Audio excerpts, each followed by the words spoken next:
Good morning. Welcome to the Indigenous Language Institute's Web Symposium. I am Jerry Hill, ILI board member, former president, and your moderator for today's session.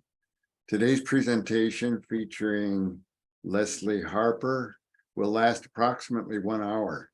After the presentation, we'll take a 10-minute break before starting the Q&A session. During the break, please keep the window open. Do not leave the webinar. You cannot be readmitted. To submit a question, use the Q&A button at the bottom of your screen. Questions will be answered during the Q&A session after the break. Now, may I present Leslie Harper.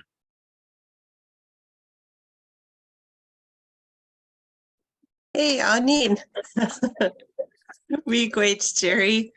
Miigwech, thank you for that introduction, and to ILI for inviting us all into this web symposium series, and then also miigwech to the sponsors of this symposium.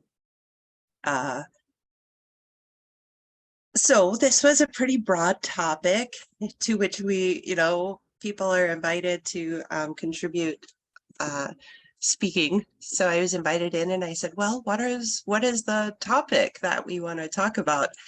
And I was told, well, creating new speakers is broadly our overview, and whatever you find helpful, whatever you find your experiences are, what your stories have been. And I was like, oh my word, how do we distill this? So just saying, Aneen, to everyone out there listening, and you may hear some of my greatest hits from, the last 20 or 25 years of language revitalization, stories and experiences, and maybe you'll hear something new. I hope that this is helpful and good.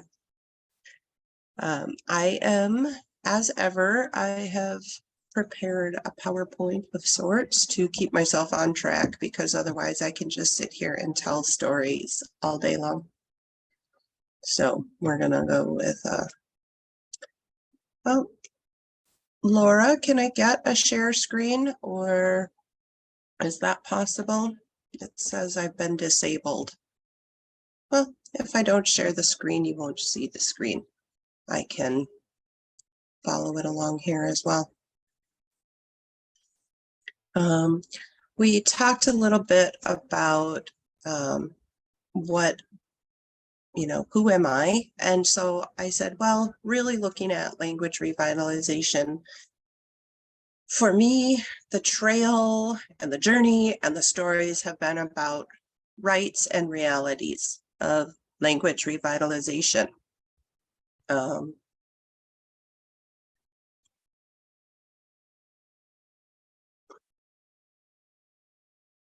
And in that framework,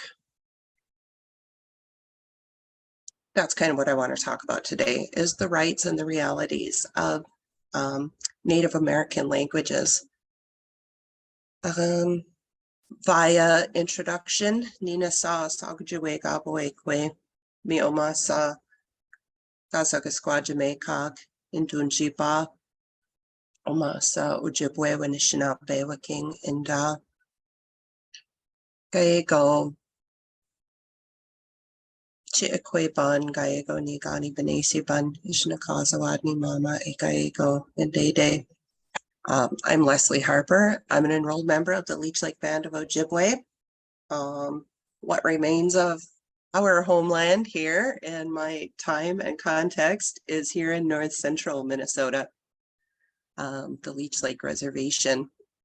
So I'm of the Ojibwe, folks of the Great Lakes region, spread widely out, and I'm based in Leech Lake, on the Leech Lake Reservation. I am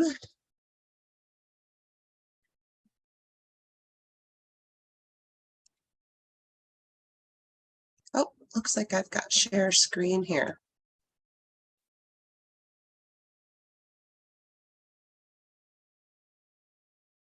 Thank you, Laura. So there are some, oh, someone's raised a hand. Oh, my word. These are some ideas around, I was just telling you where I'm from here at Leech Lake. This is a map of land cessions up to 1858. So here's our beautiful Leech Lake here in North Central. You see this outline, that's Minnesota, but these were some of the land cessions. This is in this Minnesota area that I'm in. This is what remains of our reservations. So here's what remains of Leech Lake here, and I'm right in this area. So that was some context. I have learned Ojibwe as an adult myself. I did not get to speak Ojibwe as a child. It was not, like the common language of our home. English was. I used tons of different methods and strategies to learn the language. And, 20 years in, I'm still learning. I like to point that out. But, people say, how did you come to speak the language? Let's see, I've got this thing on this PowerPoint that's like, I did this, and this, we just look for whatever strategies that we can. I took classes at colleges, University of Minnesota Twin Cities, Leech Lake Tribal College. I sat in on weekly language tables in the Twin Cities area, up here in the reservation area. I did a master apprentice program for 14 months with a master speaker here at Leech Lake, Ms. Josephine Dunn.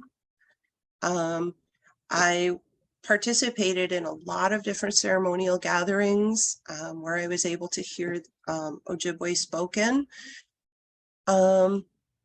Basic Ojibwe life, being on the land, doing outdoors on the land activities, but also being with family life and really thinking about what does this mean? How do we say any of these pieces and parts in Ojibwe? I co-founded and worked at a language immersion school. There's tons of stuff that we do to learn languages. I read, if there were materials that were available that, that were written in Ojibwe language, I read them. Recorded speakers, transcribed speakers, listened to whatever audio recordings I could find and access. And I helped to raise my son in Ojibwe as his first language. And he's a bilingual speaker. You can't get away from that majority dominant language, English. But what his father and I were able to do was really commit ourselves to language learning and to raising our son in our homes in Ojibwe language. So I'm really proud to say that my son spoke Ojibwe as his first language. His father and I were both adult language learners and language revitalizers who helped out in the community. As such, we didn't come from Ojibwe language speaking families. So our extended families that were our son's village, raising him, really tended to speak English. So it's an interesting phenomenon. We do hear now some people, and he's 23. These days, we still have the same kinds of conversations and the same kind of questions and the same kind of goals. People want to raise their children in our languages. So, he came out bilingual. He has maintained really strong Ojibwe language speaking abilities. And so that in itself could be a great exploration in the future. Some conversations or panels of people who are raising their children with Ojibwe as their first language.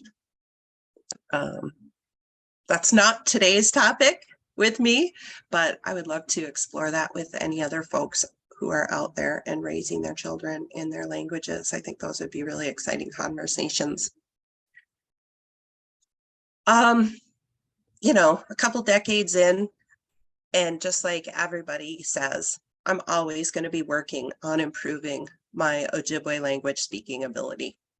We're always going to do that. And I think once you get into learning any of our native languages, we all realize that like this is going to be a lifetime effort.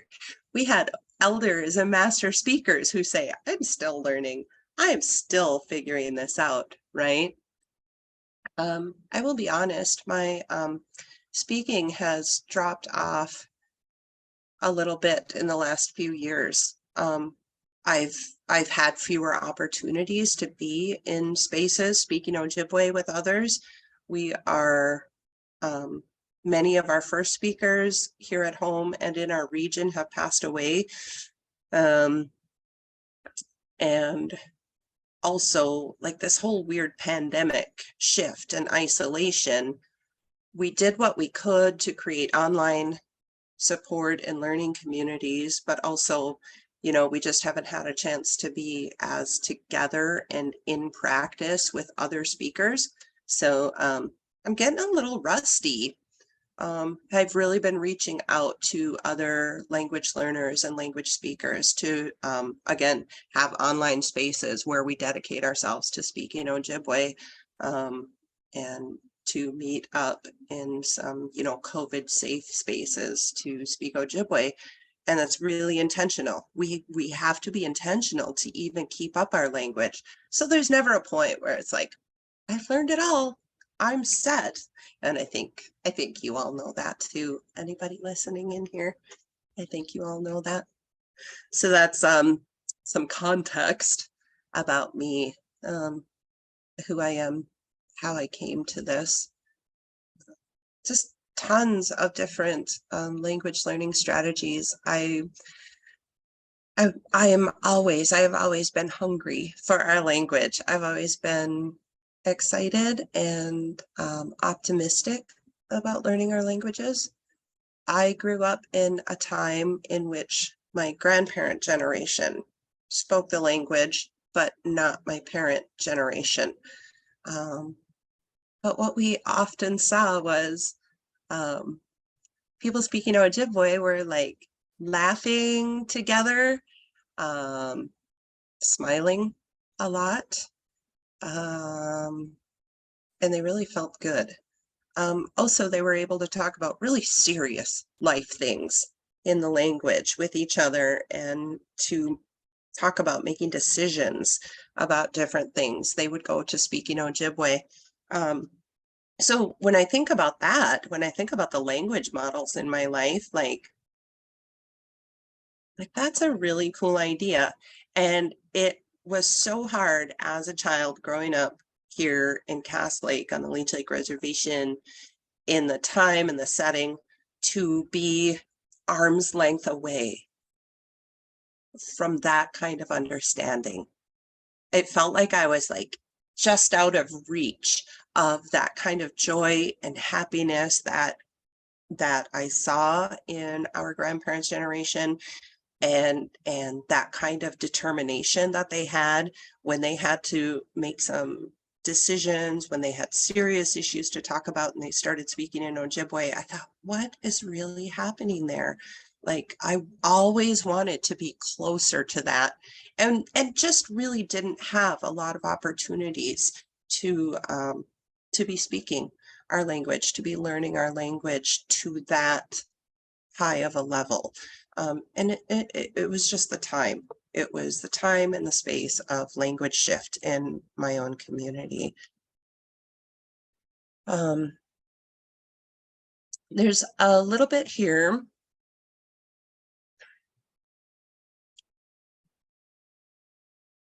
To add.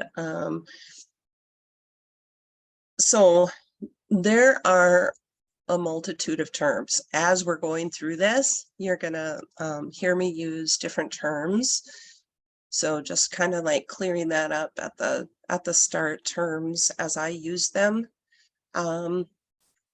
Native American, American Indian, Indian, Native, those kind of terms. I'm very specific talking about Native American languages in the United States, because there's so many layers of policy and jurisdictions that affect our languages and the first peoples of the United States. But Native American languages do indeed have a distinct political and legal standing in the US. And then Indigenous from my positionality, I use that term when speaking about like this global context of Indigenous First Peoples languages, outside of the context of United States federal state laws. So that's just a little bit of terminology there. I try to be very specific speaking about Native American languages and our rights and policy here in the US. That's my own focus of study as well. In addition to learning to speak and teach and create language revitalization initiatives, I've also looked at public policy a lot. So Native American languages as a specific United States policy includes, American Indian, Native American languages, Native Hawaiian, Alaska Native languages, and the Pacific Island territorial languages. And it talks Native American languages inclusive, like this idea, this definition is the critically endangered languages of the first peoples of this nation. That term, Native American language, is a legal definition tied to political identity, and continued language and culture is indeed necessary for the ongoing survival and the continued political presence of our language communities. I go back and forth between these ideas just so you know what's going on. So there are some characteristics of different language programs, broadly speaking, regardless of whatever model that you look into, we can reflect some of these key characteristics. You want to integrate language and culture, and we know that as Native people, you can't separate them, but sometimes we want to integrate our specific language with our specific culture. That means like really, really considering the context of our languages and not just trying to stuff English into our language, but really consider, what does this mean? And for me, it's from an Ojibwe perspective. How can I bring language up into my life, and how can I start to think like an Ojibwe person and speak and understand in my language? You need active engagement. You need meaningful interactions. That can be hard. I was just telling you a few minutes ago that my own language I'm starting to get rusty. I am an empty nester mom. My son has gone off to college and gone off to start his life, and I'm here with myself and my dogs. I've been working from home for the last several years. So my engagement is online. My engagement is through the phones, through this online presence with other language community folks, but also my personal daily face-to-face interaction is with my dogs. So my dogs are learning Ojibwe commands, and sometimes they bark back at me in Ojibwe. I say active engagement. We really do need meaningful interactions. We want to build multiple speakers. We want to create spaces where we're able to interact in our languages, right? You want to have some contrastive analysis.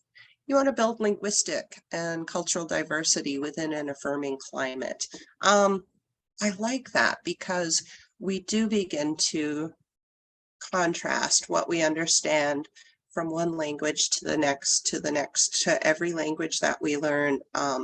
It's helpful to consider that and to understand that there are multiple perspectives, multiple languages, and multiple cultures around the world.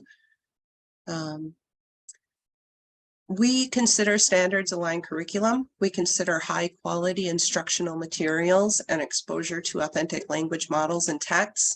Authentic language models, that's a really helpful piece where you're working with, speakers, where you're working with highly proficient speakers. Authentic language models are really helpful when available, when able.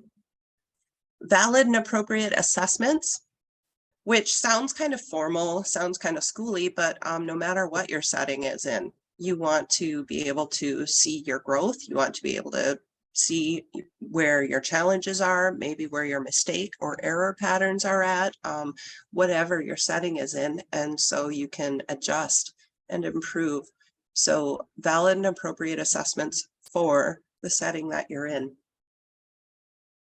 A really important piece to consider is age-appropriate instruction, differentiated, scaffolded for different levels of language proficiency.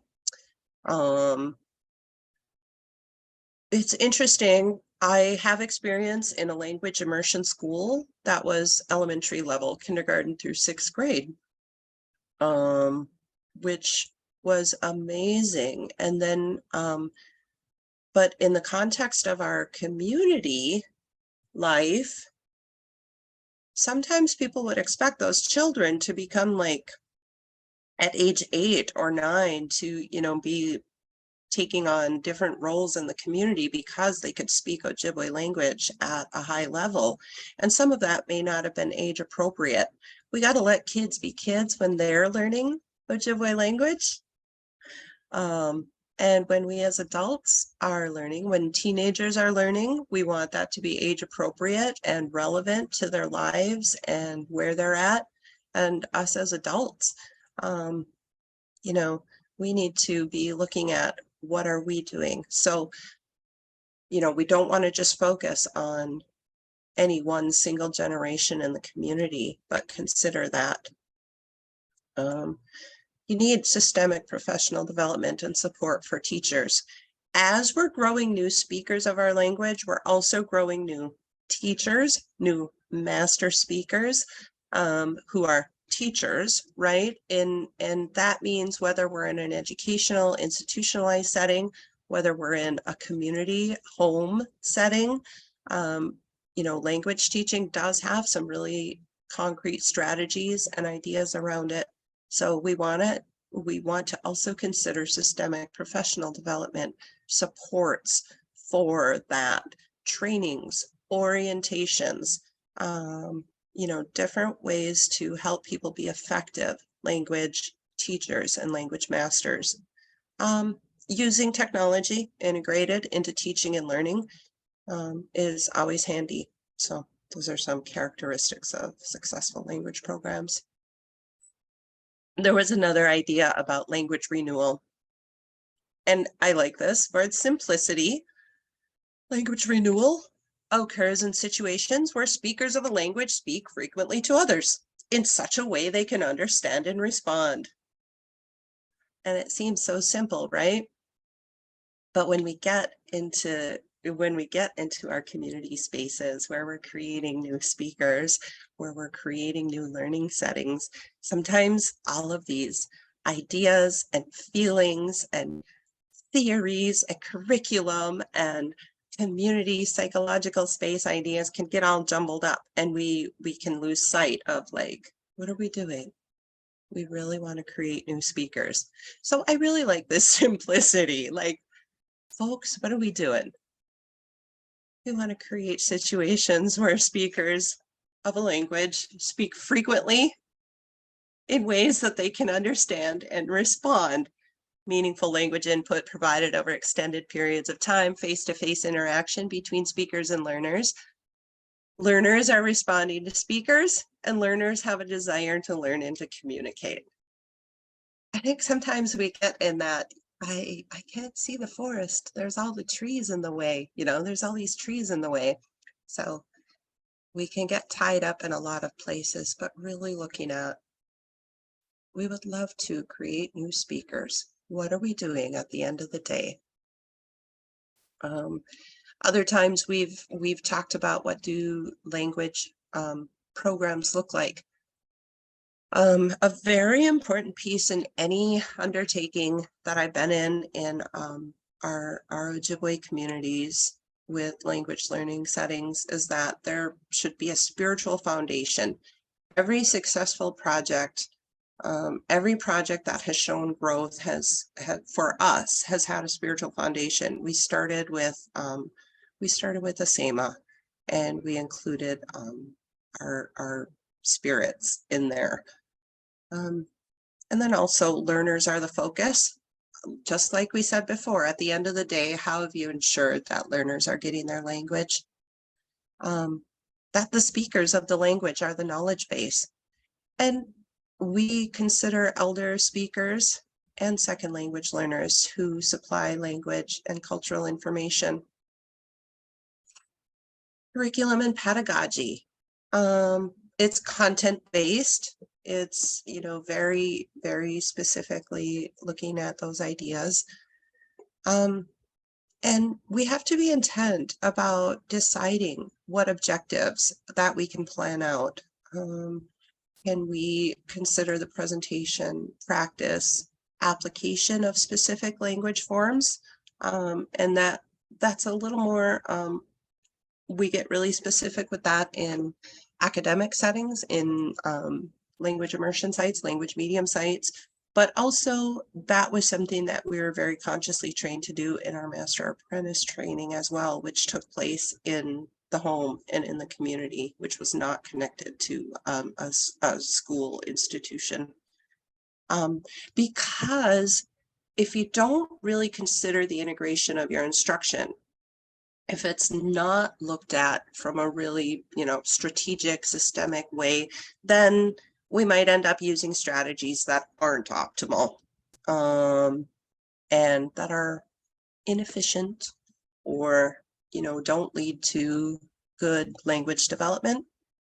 That can lead to, becoming disenchanted with language learning. So we really do want to be conscious of how are we creating new language learning settings. And then notes for program managers, for program administrators, for program directors. Never choose sides except for that of the language. Consider that everyone's POV is applicable and relevant, but we must always be on the side of the language. Anishe Nendamung. What does this mean? What do we think about? It means culture is the core of our language learning. So the context of language learning, whether it's in an institutional academic setting, whether it's in a community setting, whether it's in the home setting where we're deciding to teach the language, we need to structure it in culturally appropriate ways. For me, that's Ojibwe culturally appropriate. The content, the learning is meaningful and relevant through Ojibwe styles of content and assessment. Data and accountability, gathering and maintaining data using various methods to ensure learner progress in Ojibwe culturally appropriate ways. You may hear me do this in a setting like this. I've repeated Ojibwe culturally appropriate ways, Ojibwe styles of content and assessment, Ojibwe culturally appropriate ways. Feel free to insert your own language and nations in there, but we often hear people talk in English about culture. We got to teach the culture too. So it helps to become specific about what culture you are choosing to teach. Are you going to perpetuate American culture, American English culture, or are we going to commit to a contemporary Ojibwe culture? So I've become very specific in my life, putting in that when I'm in community settings, when I'm in home settings and when I'm in institutional settings. Just it changes something in your thinking to be really specific about that. Otherwise, we can get lost again in this big vague idea of culture. And then we just start talking about it in English. But again, that can ground us and keep us going towards our goals. Our goals, those goals, and what we look at in the experiences that I've had, our goals have always been towards intergenerational language learning. Age-appropriate language goals will require intergenerational language learning and creating speakers. How do we get there? What's that pathway? What's essential? It's this idea that we keep coming back to. What does it take? It doesn't have to be this big, you know, it does become this big complex thing because it's systemic in our communities to undo a lot of these things. But what's essential? Time. We need to be able to dedicate time. We need to be able to put time into language learning. Native American languages are very different from English. And if you look at like these foreign service kind of language ideas about adults learning languages, like the farther they are out from like English, you know, then the longer amounts of study it takes to learn them. A lot of Native American languages, to get to like an intermediate, high, advanced, low level, you're looking at, you know, 1,500 to 3,000 hours of instruction at least. So time, being able to put time into learning. We need to intently create the places for our languages, intent place setting. That was a big part of me as an adult, going into a master apprentice language setting. We had to recreate a language setting for an elder speaker in our community and for me as a young adult parent to even speak Ojibwe, because obviously that wasn't happening, right? Obviously that wasn't happening in our community. It was English interactions. We had to intently create a place for Ojibwe language. That's what's happening with weekly language tables that happen. That's what happens with our online language communities that are meeting. That's what's happening with, you know, institutionalized classes and coursework. There has been an intent place for language learning that was set. So time, intently setting the place, intently practicing, being intent about it, and sticking to those goals, sticking to those ideas. Reflection is a really important part of that. So when I mentioned a little bit ago about like assessments, that's really a part that can be a form of assessment, is reflection. Your reflection can include assessments. How are my language goals coming along? How are my teaching goals coming along? How is a learner that I'm teaching coming along in their language goals? Reflection. Reflection is a really important piece of this. What is going well for me? What is a real big challenge for me as a learner? What's going well? What's a real big challenge for me as a teacher? Are there other supports and resources that are available to me to, after I've reflected, adjust practice and put in more time, put in more intentionality, Oh, another cycle of reflection. Oh, upon reflection, I'm going to adjust a little bit more. Yeah, it just keeps going round and round. This is kind of an idea around language learning. These are important considerations. It's It has been incredible for me to come in and to learn to speak Ojibwe and to become closer to my grandparents' generation, to help close the gap that my parents once felt around their own Ojibwe language usage, to give that language to my son.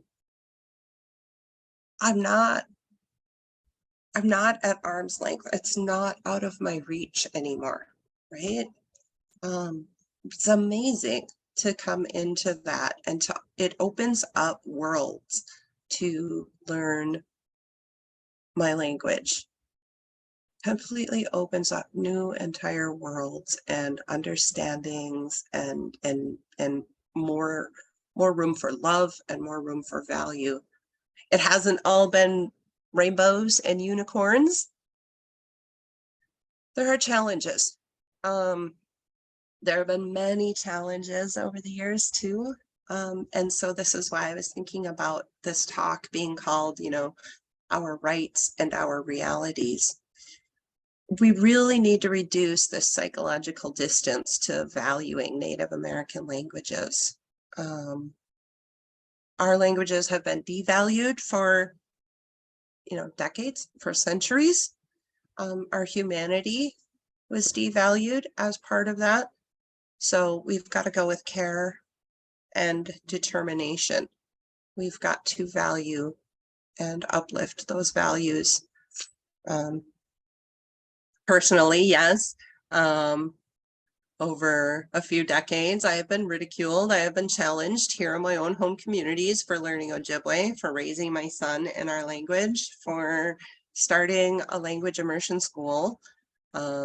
We have a lot of hurt, a lot of trauma in our communities around our language. A lot of people have asked, what do you need that for? Or they've come out and said, you don't need that language. That's only going to hold back those kids, because that was the messages that they received. I've been challenged a lot. So when I say that, we got to reduce that psychological distance to valuing our languages. There's been this big gap there where people didn't value our languages for a long time, and they really internalized that. So some of these challenges can come right in our own communities, much less, dealing with external monitor agencies. But it can be really hard to see that context when we're like in the middle of it, right? And sometimes it can be difficult to provide safety and grace in there. So again, those life-giving ideas, those ceremonial, those spiritual connections have always been helpful in sustaining and maintaining language.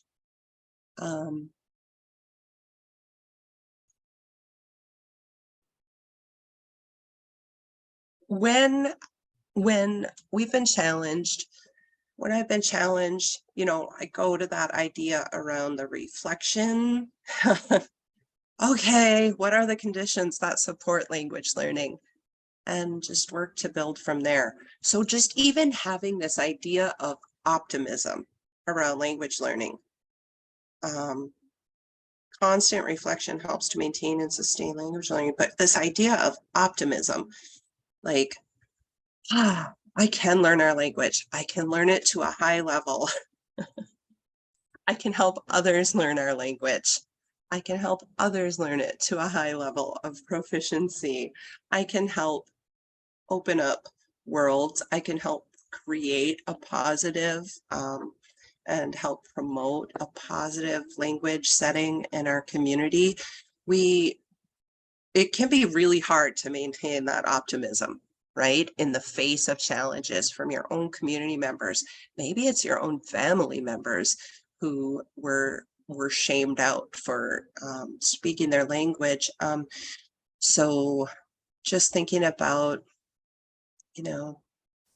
what are the conditions, and understanding what others have been through, what were the conditions that they came through, but what are the conditions and how do we create those conditions to support language learning has been a really helpful reflective piece over the years. Realities, we got to create new first speakers. We got to create new master speakers to keep up our language speaking communities. It sounds so simple, right? But gosh, we forget about that when we're in the thick of it, when we're in the thick of teaching other adults how to speak Ojibwe, when we're in the thick of teaching children to speak Ojibwe, when we're in the thick of, you know, trying to defend our language work in communities, it can be really hard just to keep thinking about, we've got to create new speakers, because so many of these external messages come in, or external monitor agencies that fund us are wanting our attention to be elsewhere. Creating new first speakers and master speakers should be our main goal. Another reality is that in many communities, we're working with second language learners as master speakers. This is a reality that we adjust to. And so constant reflection on the field, consistent energy and optimism, acceptance. And this is going to be a lifelong effort. We're never going to be done. We are never going to be finished. In most cases, it's been decades since Ojibwe was a routine activity of our immediate lives here. So what also comes into our trainings, our orientations, our ongoing professional development is intent space, to take care of each other, to be there and to be taking care of the soul nourishing and soul nurturing pieces. So when we say we're planning professional development for this cadre of Ojibwe language teachers, yes, there are there are certain grammar and language and linguistic forms that they want to work on and that they want to practice with in, real natural settings. They want to learn to better their Ojibwe language speaking abilities. They want to learn new contexts. So they want to bring Ojibwe into very intentional new contemporary spaces. Also in our professional development, we put in time to tend to our spiritual ways, time to tend to our laughter, time to tend to, some of these more difficult, challenging things. So that's a really important piece to consider when we're making any kind of programmings, is that we have a lot more. We have a lot to do in here with our Native American languages, with creating our programming and creating our speakers. So be patient and supportive, and we got to work hard before it's gone and we're reclaiming it from archived sources. Those are some of the ideas around, broadly speaking, the big soaring eagle view of language revitalization that I've encountered. I do have a second part to this where I'm talking about my intense focus on policy. So I'm going to take you through a little bit of that before we take our break here and go to Q&A. I have a background in public policy. I have a bachelor's degree in public policy. We learned, about tracking legislation, ordinances, tribal and federal kind of areas. And so in my work with language revitalization, I've also really focused on the policy surrounding that. This is what I feel like a lot of times when we're looking at policy around Native American languages. But it helps to understand a lot of these in order to advocate for Native American languages rights, advocating for a Native American language immersion rights as recognized in the Native American Languages Act. That's a public law, 101477, that was passed in 1990, that supports all of our rights to speak, to use our Native American languages in all public proceedings. And there are some very specific educational context, institutional educational context that the Native American Languages Act states. There are they allow for exceptions to teacher certification. Now, this is a federal law, so as Native American languages, we should be acting under that, and we should be holding the educational sites' feet to the fire. All of our public spaces should be looking at using the Native American Languages Act and providing the access to languages that is enumerated in there. Exceptions to teacher certification programs for Native American language teaching, the right to conduct education in our native languages and not be forced to do that in English. So this was a really great piece of policy passed in 1990. We have to continue to work on that federal nation to nation level to ensure that those rights are continue to be upheld. Other things I've got to do besides just learning language, hanging out with old ladies and old dudes and hanging out with little kids and speaking language and stumbling through Ojibwe and becoming a better speaker, so I'm not stumbling as much, is becoming a language rights advocate. And that's because sometimes those challenges weren't just community level, but those challenges were from outside funders. Those challenges were from outside institutions, American systemic challenges. So a lot of what I do as well right now is doing policy watch to ensure that Native American languages are included across the board in federal legislation, federal efforts, federal programs. That includes things like responding to public comments. That includes responding to requests to testify.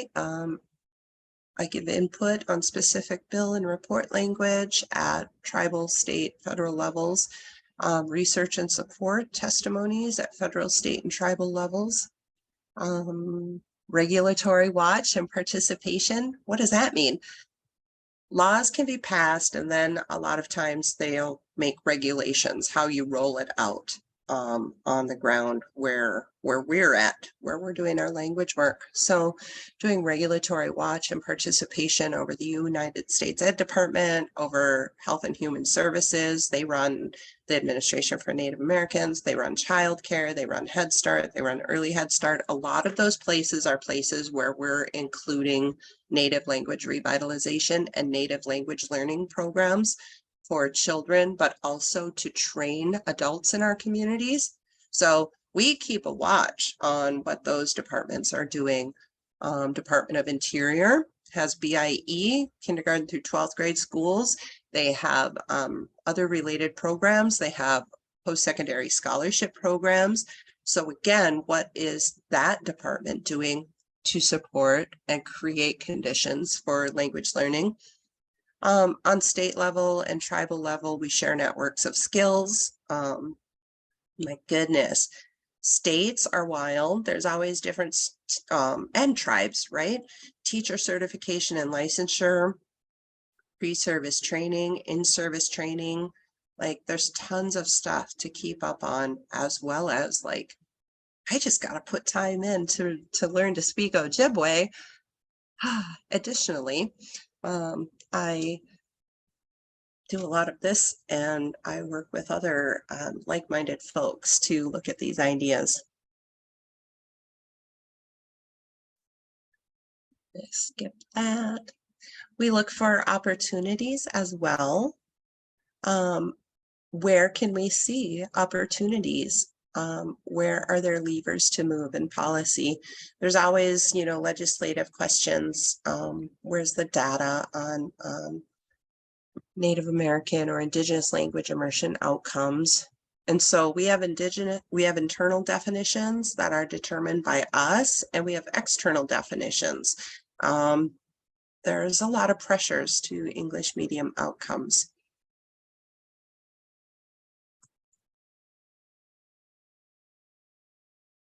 I also like to mention that public policy pushes out from K-12 down into childcare programs and to higher ed and out to social programs. So we need to look at those ideas around policy and make sure that we're in there guiding, that we're paddling canoes on policies and laws that affect us and impact us. They're not just, like held over here in one government silo or one tribal silo. These all are interlocked and affect each other.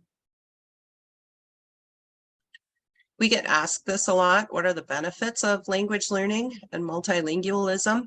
And there's dozens. There's decades and decades of cognitive social benefits, research that's been done on world language study that shows that there's tons of stuff that happens. And, I'm at this point after a couple of decades of being in native language revitalization where I say, oh, why are we doing this? Why is it not enough to just live our lives as our people in our identity?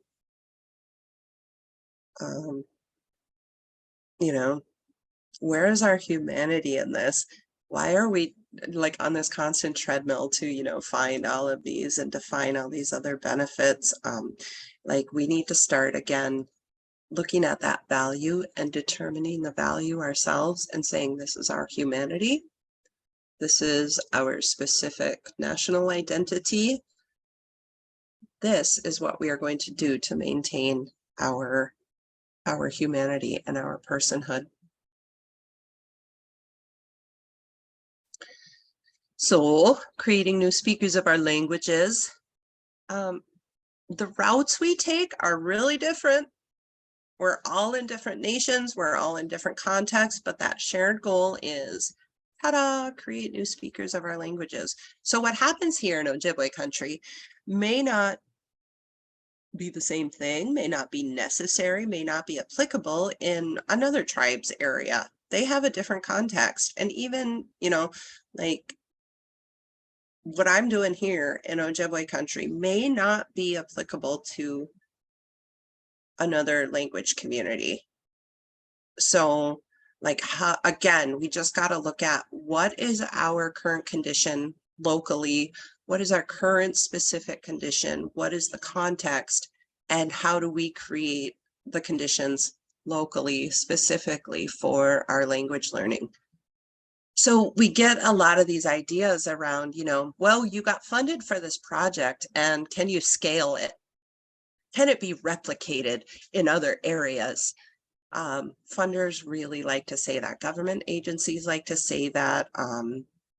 Foundations like to ask that question. And, can you scale it? Can you replicate it? Perhaps principles of a language learning project can be shared out, but just distilling it down to, a certain specific formula may not be applicable across the context of the United States, across the context of North America, because we all are in different contexts and we all have different nations and we all have different values. So, that's kind of a warning. That's kind of a caution and a principle to consider.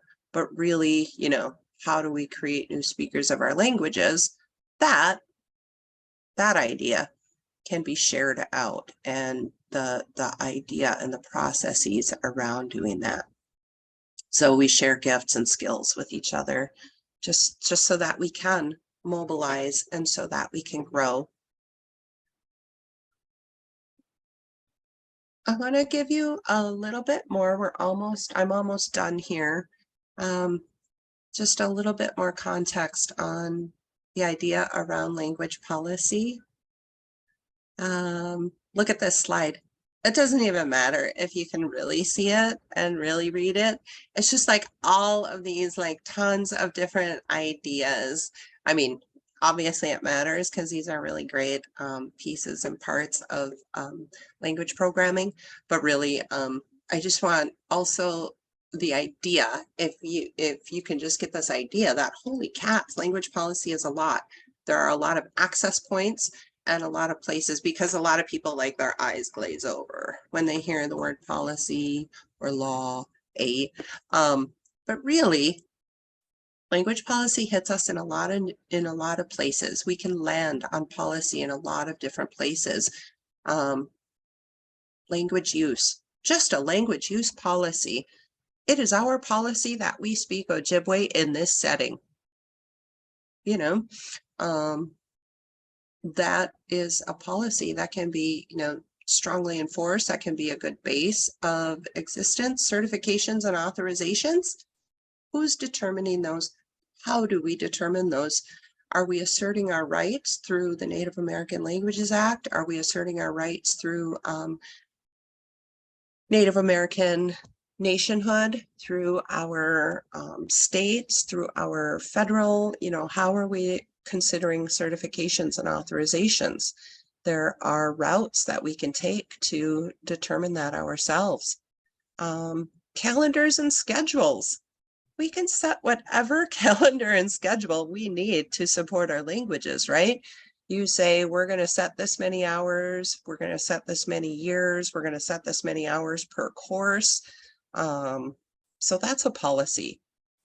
The length of study, when you're going to introduce languages, who gets access to language learning? Is it only tribal members? Is it anyone in the community? We get into food systems and supports around our language policy.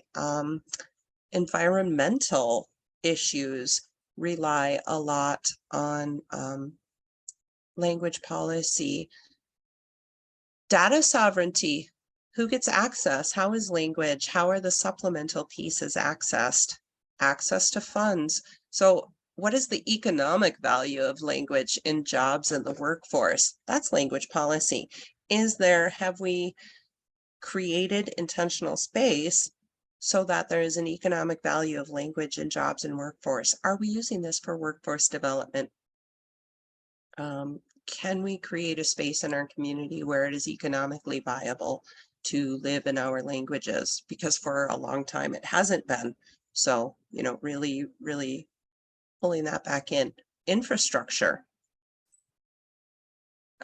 Access to education attorneys and copyright attorneys. How is access to languages created and monitored? How is access maintained? So there's all these things to consider, right? Again, we can start to get really, caught up in this, but these are important pieces of policy to consider as we are creating new language speakers. We got started a little bit late here, but I don't want to run you folks over your time either. We need to be getting to a break time and a question and answer period. So I had multiple more slides, but I will not go over them too much. Policy can impact resource distribution. What does that even mean? Resources, often framed in policy decisions as money and funding allocations. That's one way to look at resources, right? But also, what does resources mean to us? It's my time, it's my living space, it's my access to land, it's my access to workspaces, it's my access to culturally relevant materials for language learning, it's access to any materials that I need to bring my language into a new space. So, like, even us as language revitalizers, as language revitalization advocates and supporters, We all make decisions around how resources are sent out. So personal decisions, or, you know, a local language project, a local language organization, and public government organizations and philanthropic orgs. Every one of us considers resource distribution, and policy can impact that. But again, being really conscious and really reflecting on what does it take? What will it take to create new speakers of Ojibwe? What are the resources necessary to create the condition for new speakers in my community? What would it take to have 2,000 hours to dedicate towards language learning? What would I need as a learner to have 2,000 to 3,000 hours to dedicate towards language learning? That's a real question to ask, because that's, you know, honestly, what it's like 2,000 hours is like a full-time job in America, right? In a year. So that's often something that gets in the way of people learning language. They're like, I don't have time, you know, I gotta go live my life. I gotta go make some money to pay the bills and to keep the lights and the heat on and feed my children. So really, what does access to that time mean? We need to create the conditions where people have time to learn and to teach the language. That means we do want to see resources, time, space, land, workspace, money allocated to learning a language. We really need to consider what those things mean and how resources are sent out. That's my piece there. Daily, consider language policies. You know, how does your engagement in decision making impact your movements? And that's it. My son told me recently, he was like, Mom, you guys worked hard, but you kept all those fights out of our sight. We didn't know how hard you had to fight to run Nigane. That's our language immersion school. We didn't know how hard you had to fight to run the school for us kids. We didn't see any of that hard stuff and that violence against our language. We just went to school and learned stuff in Ojibwe, and there was lots of love with moms and dads and grandmas and grandpas in the school. We knew we were watched and taken care of. So policy also renews protective values. Really pragmatically, policy can protect organization resources or assets. We've got to be involved in policy, and we've got to consider policy in our language revitalization spaces. Okay, I'm going to stop there. I have a few more slides, but we'll let them go because I think that's a nice wrap up there. And we're going to go to I think we take a break here and then we do some Q&As. Okay, thank you, Leslie, for your presentation. I'm sure you stimulated a lot of commentary and questions that the participants would like to share. We'll take a 10-minute break. Want to remind everybody to do not leave the seminar. Do not leave because you can't rejoin. And we'll start now and be thinking of those good questions that you can ask Leslie, or any commentary you might care to make. Okay, see you in 10 minutes. I'll just go ahead and start this. There's a number of questions relating to the availability of your slides and other comments, you know, along the lines of your recommendations regarding government. I'm thinking tribal government policy to assist the languages. So could you say something to that? Yep. Okay. So here's my email in the chat. I believe this is recorded as well, and ILI, Indigenous Language Institute, puts this up on their website. So this recording will also be available and within the next couple of weeks, and that will live on the website. So that is one availability there. And then, yeah, I can work with Laura and ILI to get participants, and, you know, we can specific pieces and parts of this.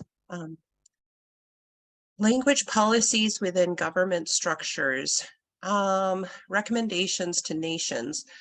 So the Native American Languages Act is really a strong piece of policy that encourages the protection, promotion, support of Native languages.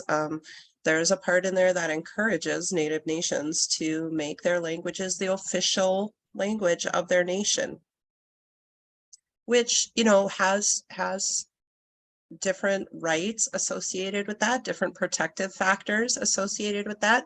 Here in Minnesota, where I'm at, there are 7 Ojibwe tribes and there are 4 Dakota tribes. All of those tribal governments have, since, you know, the 1990s on up to today, every single one of those nations has declared their language as the official language of the tribe. My own tribe did that in 2011.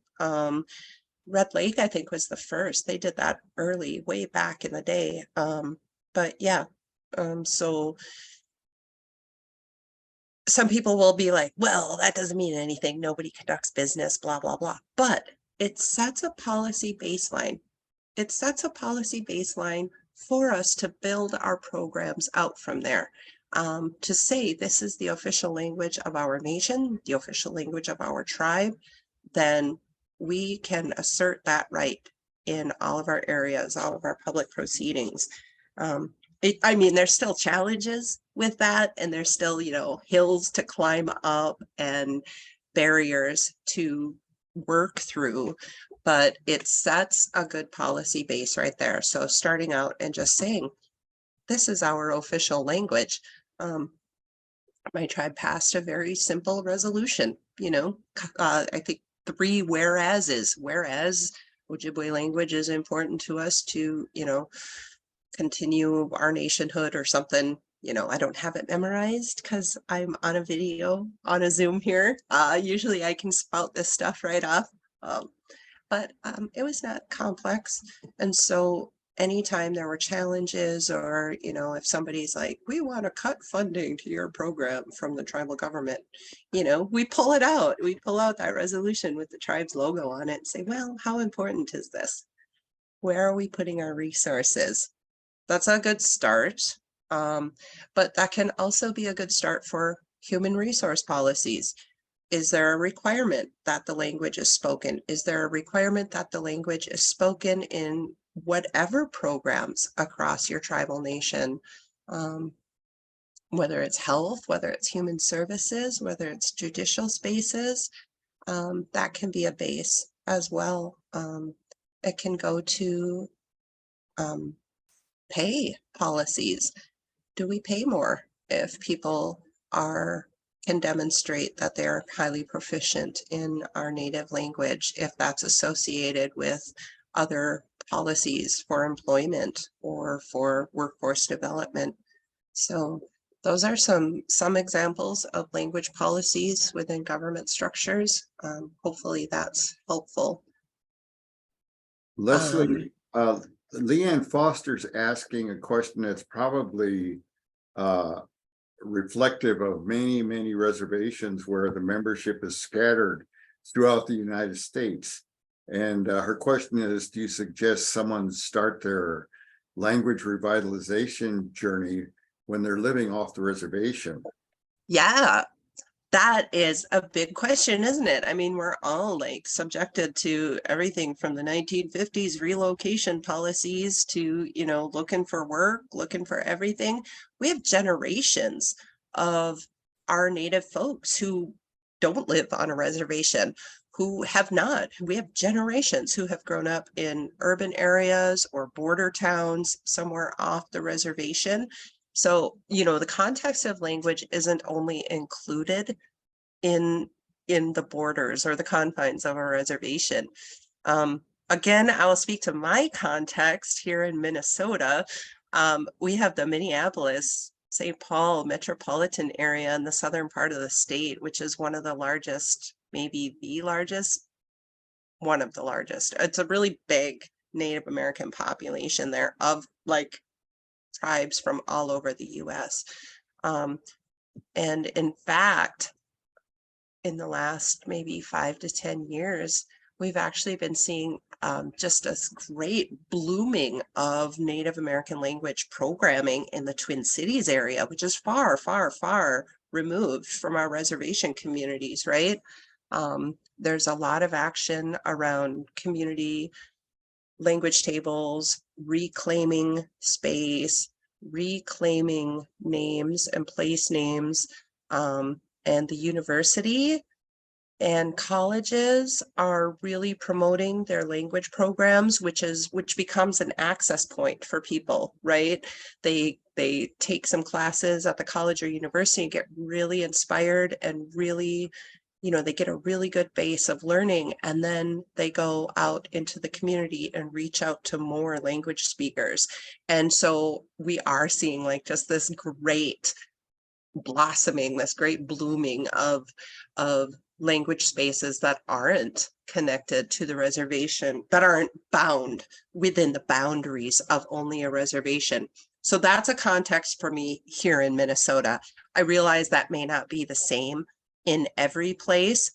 It still does require a lot of intentionality. When I was living there, there was a pretty strong group of Ojibwe language speakers, Potawatomi speakers, Odawa speakers who lived in the metropolitan area, and we could still access First Speakers. Now we might be getting to a point where we're bringing in speakers to those metropolitan areas to be guests in classes, to be, you know, aunties and uncles in residence at maybe classes, but also in social programs, in creating community. I think, you know, starting your language revitalization journey, living off res or on res, it just really takes saying, this is my goal, I want to speak, and where do I find the resources? Where can I find classes? Where can I find speakers? Where can I find recordings of my language that I can listen to and tune my ear into? You know, we have, like, the internet exists, right? There are tons of YouTube channels. There are tons of virtual gathering spaces. I say this again, as an Ojibwe person, we've got that available. There are some tribes that are intensely private with their languages and their language learning. That may be a little more difficult to access.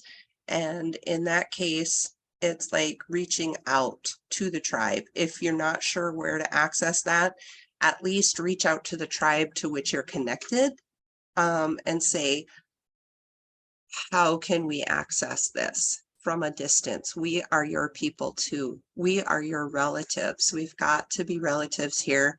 And because of the condition, because of the context in which I'm living, I am not exactly on the homeland to reach the language. But how do I make that connection and reach it and access it? I hope that's helpful in some way. Sure, For a quick answer. Lori Lastly Santos asks, how does a school involve families in language learning? There's, you know, there's a lot of different contexts too. Like there's native language medium schools, language immersion schools, and then there's, you know, English schools that teach it as a foreign language. I think the impetus behind both settings, because, you know, like teaching a language as a foreign language and teaching content through the language,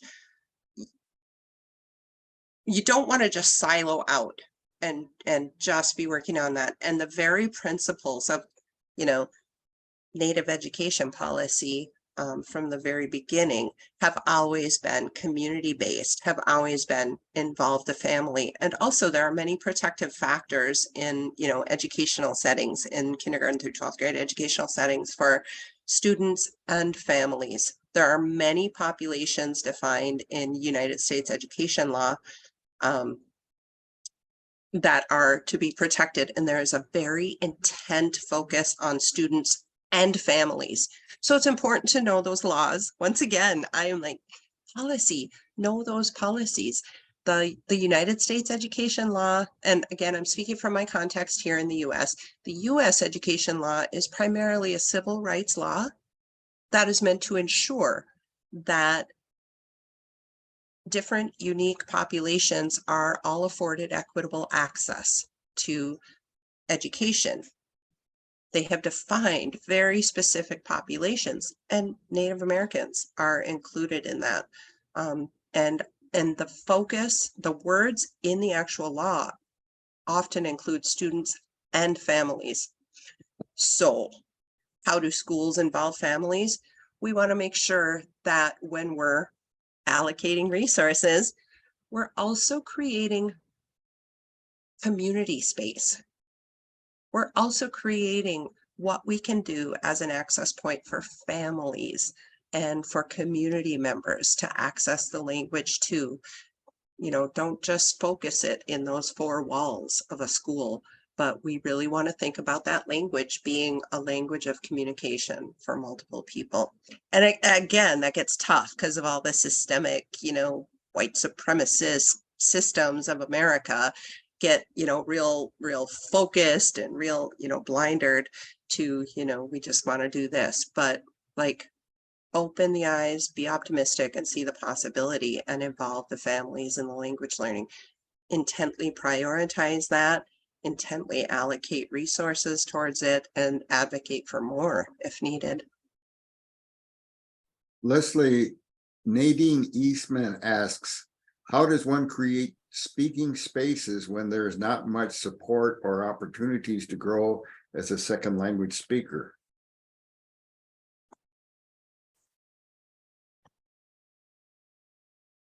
Can you ask that again? I was looking for it on here on this question, but I must have Okay, missed I it. was asking for Nadine Eastman.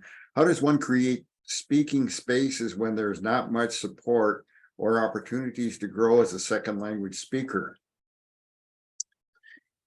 Ooh, I know that's a tough one. That's kind of where we're at right now, where I'm at in my language learning too, as a second language learner, a little while into this, because we are losing a lot of our master speakers, right?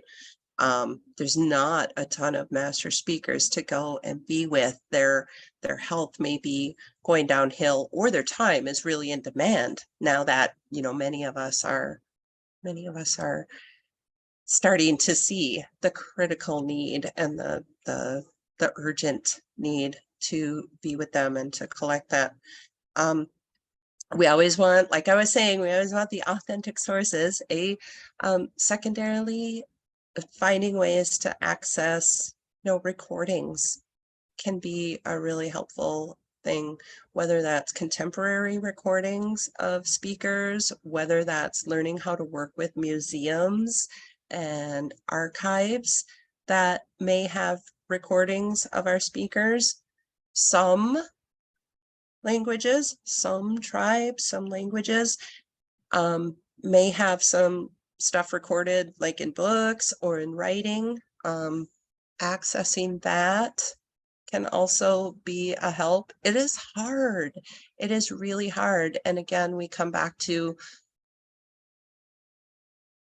what are we missing? What are the gaps I'm seeing in my language learning? What are the gaps, you know, my learners are seeing, and how do I create the conditions to get there? What is needed? So a lot of times if we ask, what do you need to learn a language? Like, we might be like, I don't know. But it takes that iterative kind of reflection, like what's missing and how do I create that condition? How do I find a language resource to learn from? It's really hard.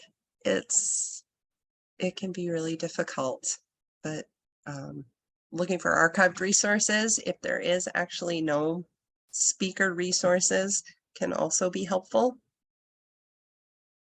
Lucy Ansonen is asking, what is medium language learning?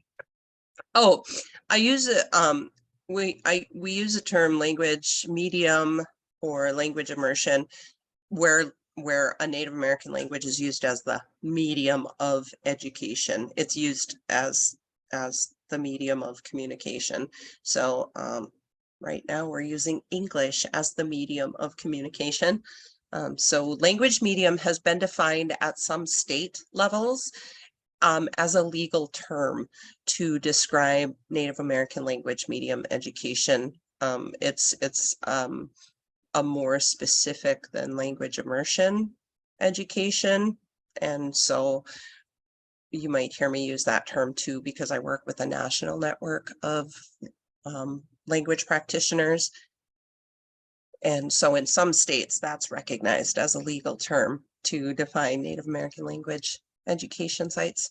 And then others still use the term education. Other states use dual language. The definitions do vary from state to state, and that's where policy can become really complex. Also, I like to think about working on the federal nation to nation level because we've got the Native American Languages Act there. Yeah. Sharon Shadow is asking you to share a little bit of how you began work on language nests. She's wanting any information you can provide. Okay. That'll be another hour and a half of just telling stories. No, working on language nests. In the late 1990s or early 2000s, there was a group of folks in my own home communities here in my region, really across multiple reservations across the region, who were really interested in language revitalization.